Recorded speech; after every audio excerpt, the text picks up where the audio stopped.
This is the weekly sales meeting for the week of September 11th, 2022. My name is Chris Fleming. You can reach me at chris@cdmediaconsulting.com or just go to our website at cdmediaconsulting.com. This week's topic is regret. Don't live with regrets. Should've, could've, and would've are all cousins. They are the words of regret. If we live our respective lives in a sea of regrets, that is worse than a sea of mistakes. Mistakes are learning experiences. Regrets are the weight of excess baggage. Some will suffer from regret paralysis, where they live in fear of making a mistake. That fear causes them to take zero positive action so as to not make a mistake, which in turn causes more regret. It is a vicious cycle leading to the paralysis.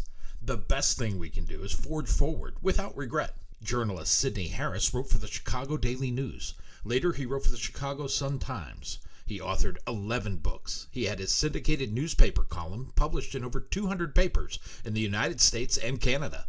He died in 1986. But not before writing this gem about regret. He wrote, "Regret for the things we did can be tempered by time.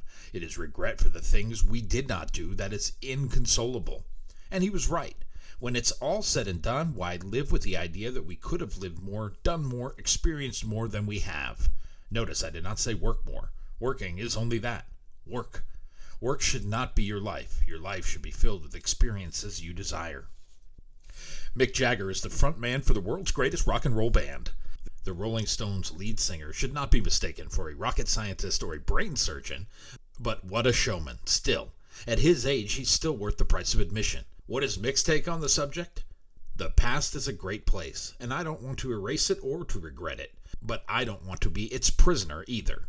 We should desire new experiences. We should seek to discover new things. We should push forward if only to see what we're capable of, not what we can be restricted from doing. My mother passed away this year on July 20th. She died rather unexpectedly of a heart attack.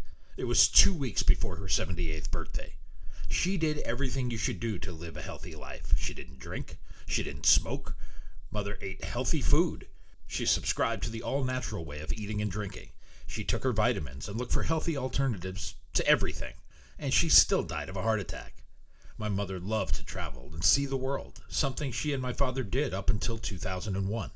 They flew out of the country on September 10th, 2001, hours before what happened on September 11th. After that incident, she quit flying. The regret now will be not having taken in the rest of the sights and sound of our world while she had the chance. She will never see the shadow of the Eiffel Tower or stroll down the Champs-Élysées. That is regret. Anthony Dominic Benedetto adopted the stage name of Tony Bennet. He got his first gig at the age of 13 and performed throughout the decades. He announced his retirement in 2021. Here is his take on regret. "I have grown to appreciate the power of believing in myself and of always having faith in myself. I rarely look back. Instead, I always look forward. There is so much of life we miss when we wallow in regret. That requires taking advantage of the opportunities in front of us. It is about not worrying what others' opinions will be. If they don't like it, so be it. You are the only person you need to be accountable to at some point. The world continues to spin on its axis, creating a new day every day. We can either embrace that opportunity of what is to come or look backwards. In looking back, we will only be worrying about what we didn't do yesterday. The choice is up to us. If we wait for all the stars to align before putting ourselves in motion, opportunity and ability may pass us by. Former Chrysler CEO Lee Iacocca was the poster adult really, of success in the 1980s. He said, "I have always found that if I move with 75% or more of the facts, that I usually never regret it. It's the guys that wait to have everything perfect that drive you crazy." If you are waiting for it all to be perfect, that will lead to a life of missed opportunities and regret. I know people who doubt their own talents and their own ability. These are people who wallow in self-pity as they rob the world of the ability to enjoy their talents. Many of them are artists, chefs, painters, sculptors, writers, musicians. They are tortured souls who believe they have nothing to give. Many of them are this way because one critic one time told them they weren't good enough. Most successful people failed at something before they became a success. Thomas Edison's teachers thought he was too stupid to learn anything.